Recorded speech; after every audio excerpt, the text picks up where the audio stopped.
Until I was 18 years old, I could not look in the mirror at all. I go to the barber and I do this. I refuse to look in the mirror. I could not. And the barbers would have to smack me, pull my head out forcefully because I just refused to do it. Welcome to the Handful of Leaves podcast. My name is Cheryl and I'm going to be your host for today. Super excited to introduce our guest, Julian, who first became viral through the interview he gave with Dear Straight People on his experience as being a gay man, married with a wife and having a child. Gay man, wife, a child. 3 words that don't seem to make sense, but yeah, I thought it would be very interesting to learn more about his story and understand how has Buddhism helped him through all of these obstacles he has experienced. Before we begin, I wanted to just ask for everyone's compassion because it takes a lot of courage to share his story and no one knows what anyone is truly going through. So yeah, be kind with your words, be kind with your comments, and open your heart and mind to a fellow sentient being's stories, no matter how different it may be from your own experiences. And with that, I hope you enjoy and learn as much as I did in this episode. Tell me more about your journey as a Buddhist. Okay, I grew up Christian. Only in NS when I met a very, very good friend of mine. And he's now Lama. He came to find me over the years. And I think one day he said to me, "You're supposed to be a Buddhist. You was born to be a Buddhist." And again, I remember at the time, I was like, no, it's not something that I can accept, But I think over the years, I was really quite dissatisfied with what Christians were telling me about myself. There's always something wrong with me. After learning a bit more about Buddhism, that really is what life is about, is learning. So a lot of things that I go through now, or in the past, to get over it, I've always told myself, instead of being angry at it and reacting to it, you respond. And that gives me pause. It's very difficult, but I try lah, right? And this stems from something Lama said when we were in NS. He said, gay people are the way they are because at some point in your past life, you were homophobic and you're very mean and very unkind to people who are gay. And therefore, this is the lesson you must learn.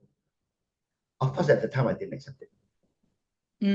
But now, even if you look at it from a very contemporary scientific perspective, even if it's not true, even if you don't believe in past lives, it doesn't detract us from being kinder to people who are suffering because of whatever they're going through.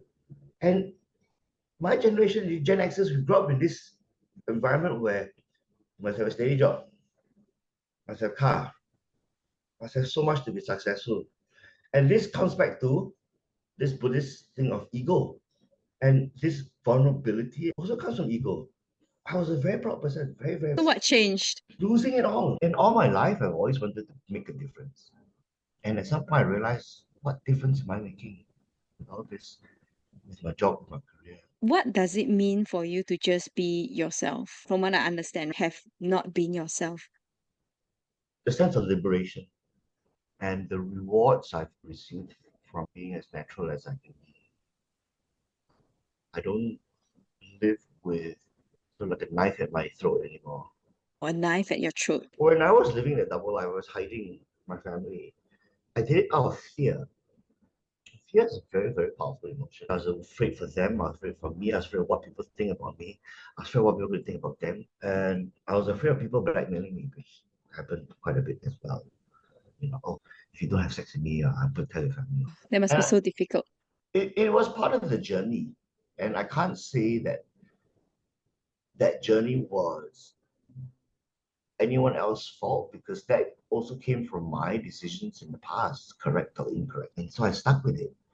And so coming out again to them and saying all this was also very difficult for me, because I was like, am I ready to lose it all? But it also comes to a point where really what to do? Damned if you do, damned if you don't. No matter what we do, people will judge you. There's nothing that anyone's going to agree with you 100%. It's impossible, right? If I'm going to show skin, people are going to complain. If I don't show skin, people are also going to complain. People just want to be heard. It was difficult to know that you're going to lose everything. But one of the things I've also realized is that after all these years, I will always find a way to figure it out. Mm. Looking back, I've always sort of belittled myself. I said, no, you're not good enough, you're not good enough, which is very, very unhealthy. So at some point, I realized I needed to stop doing that. I needed to have a lot more self-love, more eye. Mm. You know, why can't you do well in school? You're horrible at it. Everything failed, you know. But that is the generation we grew up in. So Yeah. how do you change that, right? How do you bring the external inspirer, motivator to come alive within? Okay, if you see my Instagram, it's a lot of skin. I have to say, fortunately or unfortunately, it started with that. Growing up, I was always called short and ugly. And until I was 18 years old, I could not look in the mirror at Wow. all. I go to the barber, and I do this. I refused to look in the mirror. I could not. Mm. And the barbers would have to smack me, pull my head up forcefully, because I just refused to do it. So I grew up like that, feeling very, very dirty about myself. And so now going to the gym has been my therapy. It is my safe space.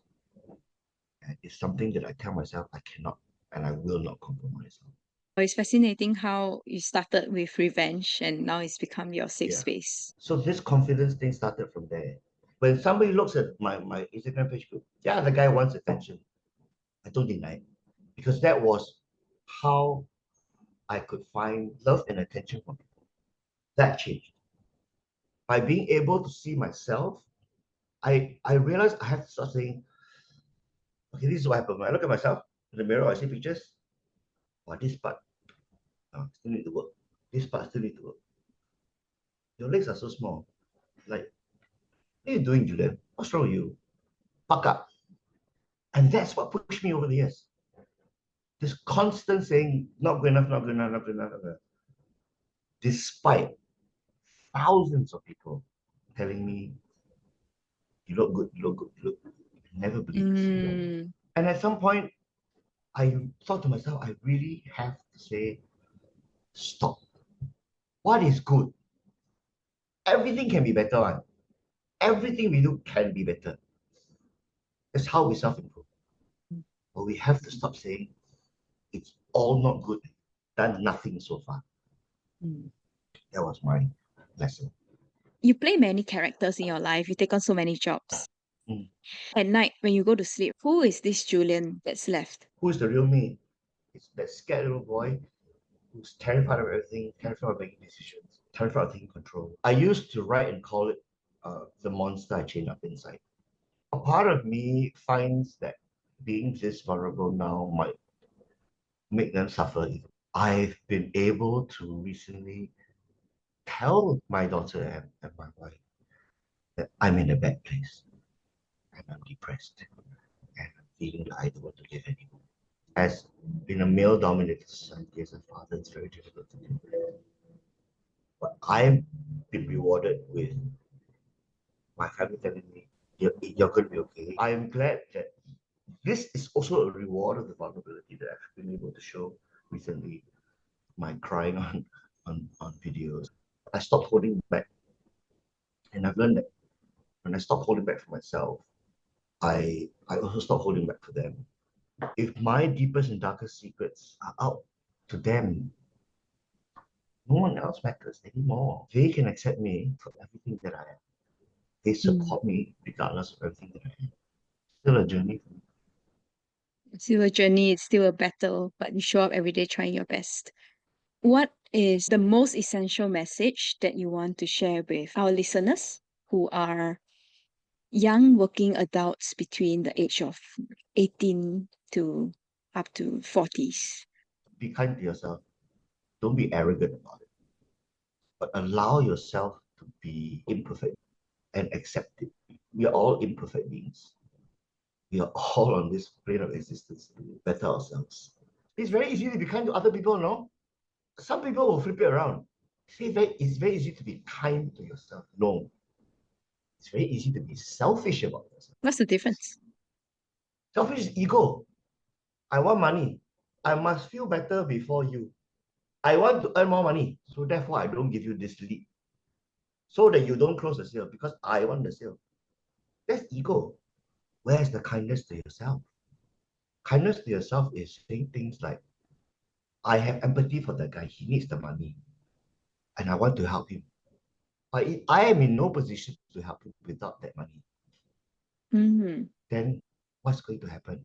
I'm doing him no good. Let me earn this money with him. Let's grow together. That's kindness for yourself and him.